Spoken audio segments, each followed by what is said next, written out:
Psalms 17:13. Arise, O Yahweh, disappoint him, cast him down, deliver my soul from the wicked, which is thy sword. Call halal Yahweh by Shem Shai, by Hashem Rakah Kwadash. Double honors unto the apostles, double honors unto the elder bishops. Salutations to all my fellow laborers doing this work in truth and sincerity, risking their lives and their freedom to do so, now more so than ever. To the scattered elect that are scattered around the four corners of the earth, that be like unto the speckled bird among the heathens, that look like the heathens. And to the Akwaf that are listening and learning, to you I say Shalom. This is your brother Malcolm from the branch of the Great Millstone here in Chicago, coming at you with another lesson in truth. And this video is inspired by a group of TikTok videos which I intend to play and put some scripture to them. But there was something that the young girl said that brought to mind the Sand Creek Massacre. All right, so before I go any further, this is a copyright disclaimer. Under Section 107 of the Copyright Act 1976, allowance is made for fair use for purposes such as criticism, comment, news reporting, scholarship, and research. Fair use is a use permitted by copyright statute that might otherwise be infringing nonprofit educational or personal use. Tips the balance in favor of fair use. All right. So now that we've got that out the way, let's go to the first. Let me turn this ring off. Let's go to the first TikTok video, and then let me find it. And I think I'm gonna name this video, "Oh, it's We the People Now."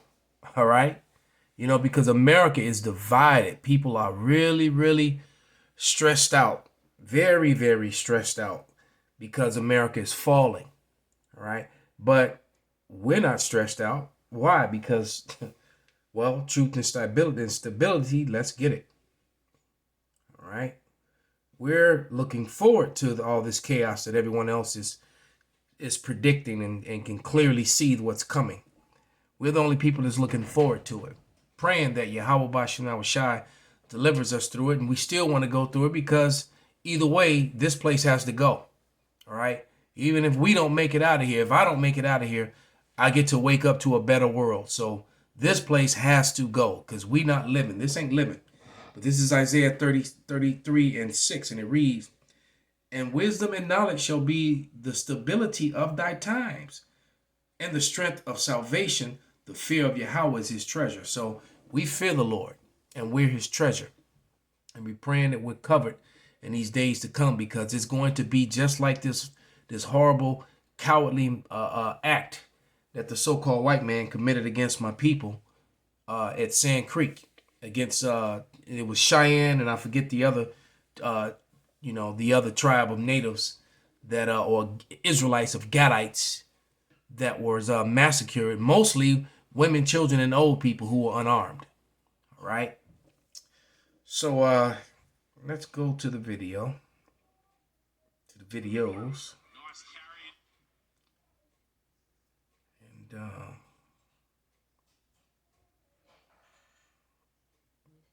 so here's the first one. This is our country. You need to stand together. Now let me get this straight. Your ancestors come here and stole this fucking country through lies, murder, rape, genocide, the list goes on. And now you expect us people to stand next to you and protect what you stole. Exactly. Are you a professional idiot or a gifted amateur? I'll be waiting for your answer. Dumbass.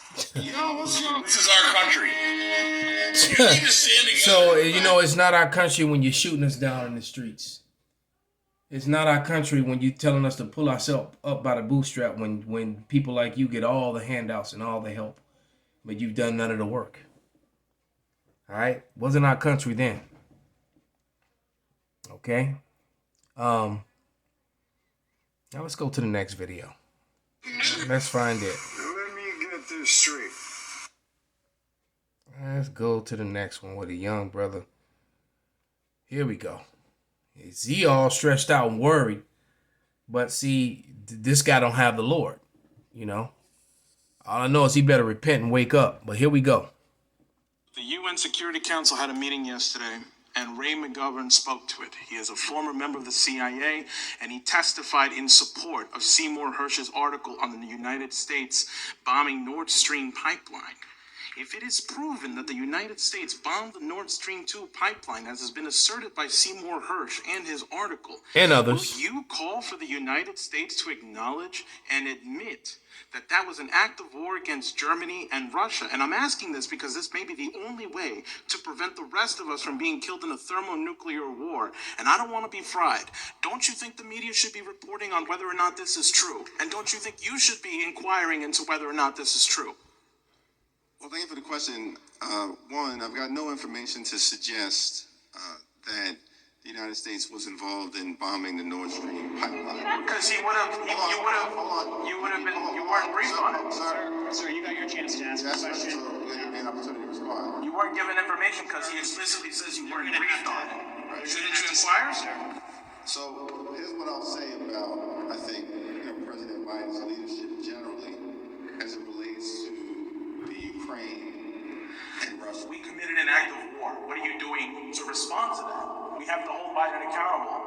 So listen, you're from Brooklyn, right? You know when to call bullshit when you see it. So do I. This is bullshit right now. And I see what's happening right now.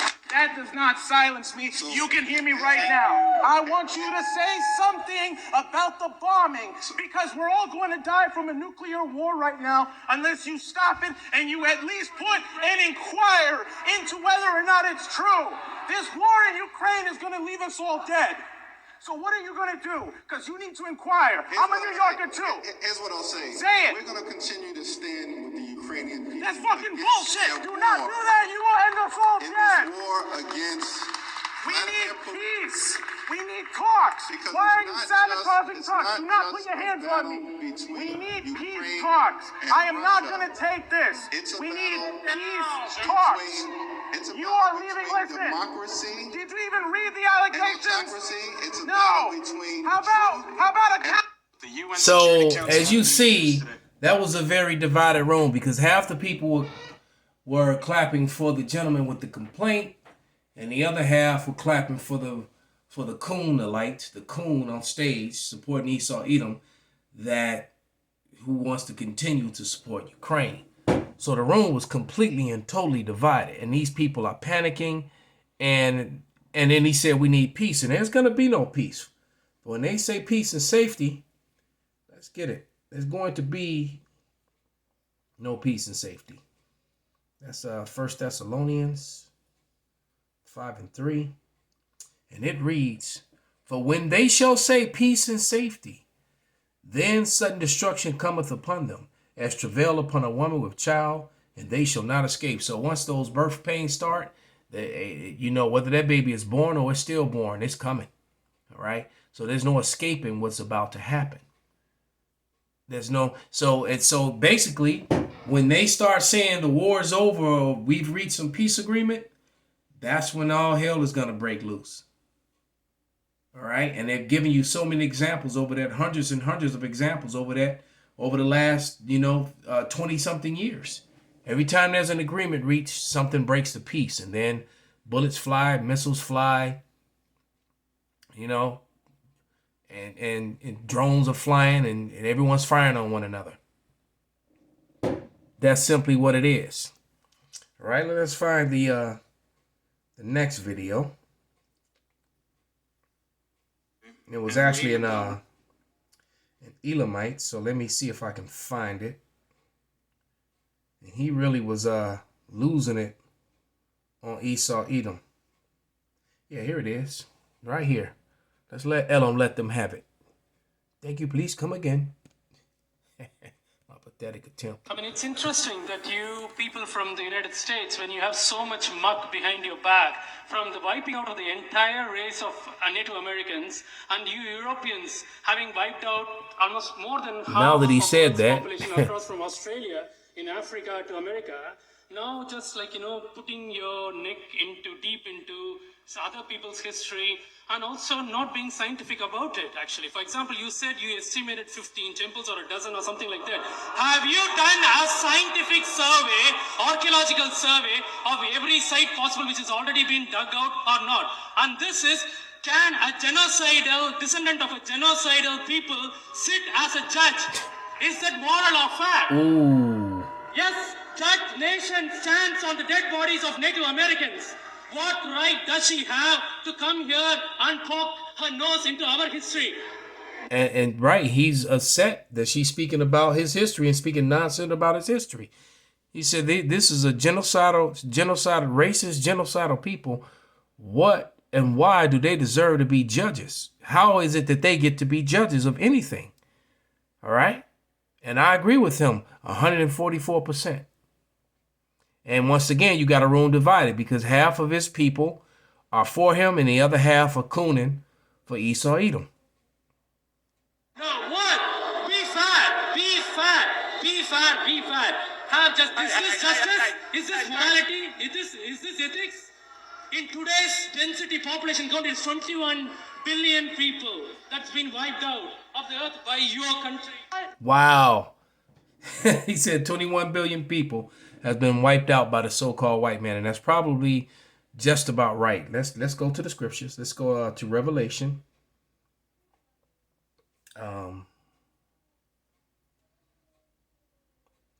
And the way that Elamite, who people will ignorantly call the East Indian, the way he feels, a lot of the nations of the world feel that way about, the self-proclaimed white people at this time. And that's just a uncomfortable truth for them. It just is. And this is Revelation 17:15, and it reads, "And he saith unto me, the water which thou sawest, where the whore sitteth, are peoples and multitudes and nations and tongues." So, why waters meaning waters referring to people, because we all come out of our Father's waters, and then that's how life begins, with sperm, with waters. So, but anyway, verse 16, and the 10 horns which thou sawest upon the beast, that's talking about NATO in America, they shall hate the whore, and they shall make her desolate and naked, and they shall eat her flesh and burn her with fire. NATO and the rest of the world is going to turn on the whore, which is Babylon the Great, which is America. That is exactly what's going to happen. And we're dangerously close to that. All right, depending on who's talking.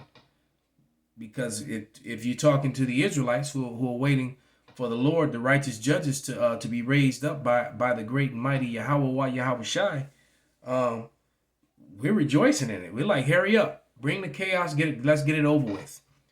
We're tired. And we're tired of people scoffing and not believing, and they're about to find out the hard way that we were right about everything. All right. Now let's go to the fourth and last video, because Esau loves to come with his trivial arguments and with his false statistics and things of that nature. So let's let these Northern Kingdom sisters go in. Only 13% of the population in America, then why are they responsible for over 50% of the murders? Well, first of all, Kyle, let's qualify that statement, shall we? Okay, Kyle. Number one, the people who kill the most American citizens in America is the police force. And since most of the American police force is white, we'll add them to the pot. Yeah, now let me add this to it too. FBI statistics shows that most police officers that get killed in the line of duty are killed by other white men. So no matter how you cut it, the most violence is done in America still by the white man. Nothing has changed since this Sand Creek massacre. Nothing at all. Except for they got control over the media, so they make sure that faces that don't look like theirs stays in the news. This is what they do. You won't forget about the serial killers, who are mostly white. Then we can add the majority of domestic violence cases that end in murder, which is mostly white. Wow. Then we can add the amount of children who are killed by their parents, which is mostly white. Do you see where I'm going here? Since this country's inception, you can never argue another race or demographic to be more violent and murderous than white Americans. When black people kill, 9 times out of 10, it's in retaliation, self-defense. Very seldom will you find the recreational, just trying to have a fucking blast, psychopath black person. They exist, but it's not that much. When white people kill, it is for their own entitlement. It is because somebody pissed them off personally, and now everyone has to pay for it. It is, this girl rejected me, so now I'm going to skin her alive and wear her fucking body like Buffalo, a suit. whatever his name was. It is Buffalo Bill, whatever they called him. Calculated, manipulative, and entitled. And they decide, more than anybody else in this country, that when I am having a bad day, everyone else has to go down with me. Then you have, when white people commit heinous crimes and acts of violence, the excuses start rolling out. Oh, yeah. He was bullied. Yeah, I just watched a video where this 13-year-old kid, this 12-year-old boy, and this 14-year-old girl were in a standoff in a shootout with sheriffs. They ran away from a home, broke into a house, and found a couple shotguns and some pistols, and got into a shootout with the sheriffs when they came, because I guess the alarm went off or whatever. And then when they found out they were kids, the girl ended up getting shot because she went. And finally, after the girl got shot, the boy gave himself up, and they were interviewing him. And of course, all the excuses went to flying. All right. And that never happens with little so-called black and brown boys. All right. Or girls for that matter. They just get demonized. They still try to make these children, the way it was all worded and the way it was advertised, as if they were victims themselves. And they were not. They were just two young murderous Edomites in their natural state of being. Okay? So, without any further ado, the video that we've been waiting for, and then I'll finish with a couple more scriptures and we'll be done with it. The Sand Creek Massacre. After the Fort Laramie Treaty of 1851, made lands north of the Arkansas River to the Nebraska border, the exclusive domain of the Cheyenne and Arapaho people. The treaty broke down when gold was discovered in the Colorado Territory in 1858. By 1859, more than 100,000 Euro-American fortune seekers. Them damn devils, there was gold in them their hills. They find gold, oil, or any natural resource. Here they come kicking in your doors to bring you some democracy. All right? But this is, it's like, they like Jehovah's Witnesses, except they kick in your door. You got a few moments to talk to us about democracy? But this is Micah 2:2. And it reads, "And they covet fields and take them by violence, and houses and take them away, so that they oppress a man and his house, even a man and his heritage." Known as 59ers, had poured onto Native American lands, ushering in a precipitous rise in hostilities by So they come into your house and your home, but when you defend yourself, you're the savage, you're the problem, and all kind of backwards, cowardly shit like that. All right? 1861. In an effort to curb the violence, on February 8th of that same year, Cheyenne Chief Black Kettle and several Arapaho leaders accepted the terms of the federal government's Treaty of Fort Wise, granting them 600 square miles of protected land to include a substantially reduced reservation along the Arkansas River to its northern boundary at Sand Creek. In June of 1864, Governor John Evans of the Colorado Territory, along with Colonel John M. Shivington of the U.S. Army and Fort Leon Commanding Officer Major Ned Wincoop, encouraged Black Kettle and his people to move their village to Sand. And so here you have a native chief named Black Kettle. Why? Why would they call him that? Well, you know, it makes you think that because the natives were actually dark in complexion. Let's show a few evidences. All right.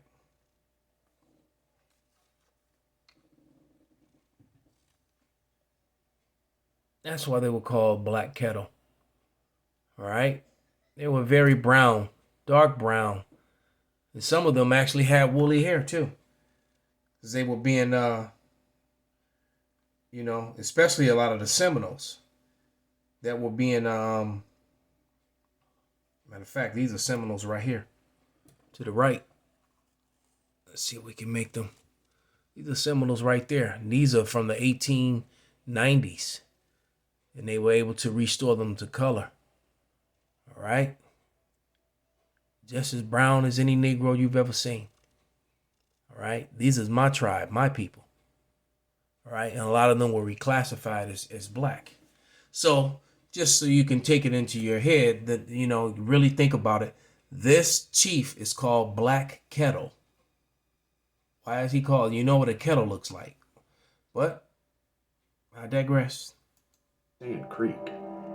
Instead, in a bit of open treachery against Native Americans, at sunrise on November 29th, some 675 U.S. volunteer soldiers under Shivington's command attacked Black Kettle Sand. Shivington was a pastor, a Christian. Okay, a Christian pastor who also was a military man. All right?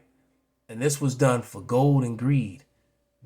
And they were even flying an American flag with the white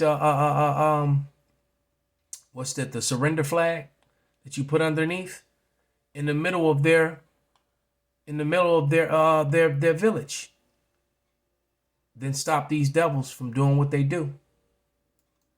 Creek encampment of some 750 Cheyenne and Arapaho people, employing small arms and artillery fire that slaughtered many of the villagers, particularly non-combatant women, children, and the elderly.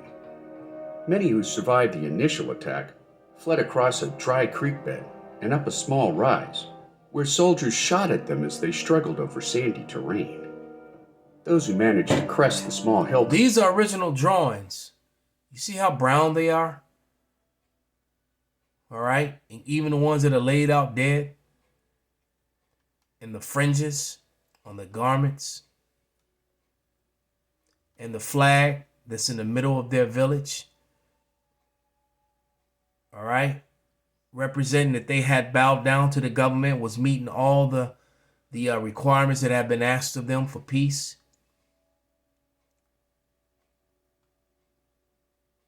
Yeah. Esau has a lot to pay for, man. And indeed, he is going to pay. Frantically dug pits and trenches to protect themselves, which drew further artillery fire over the next 8 hours, leading to the deaths of some 230 Cheyenne and Arapaho people. The following day, soldiers returned to the site of the massacre, committing further atrocities on the dead. They collected scalps, penises, breasts.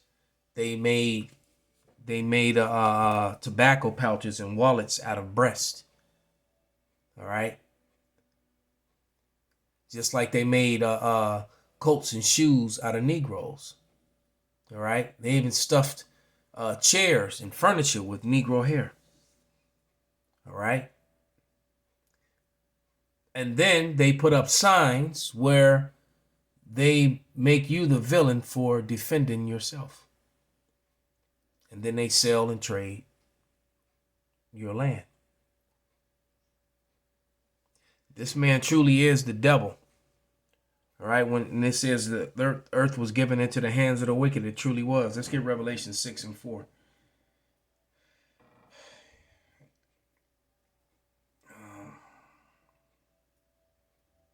This is Revelation 6 and 4, and it says, and there went out another horse that was red. The true color of the so-called white man is red, not white.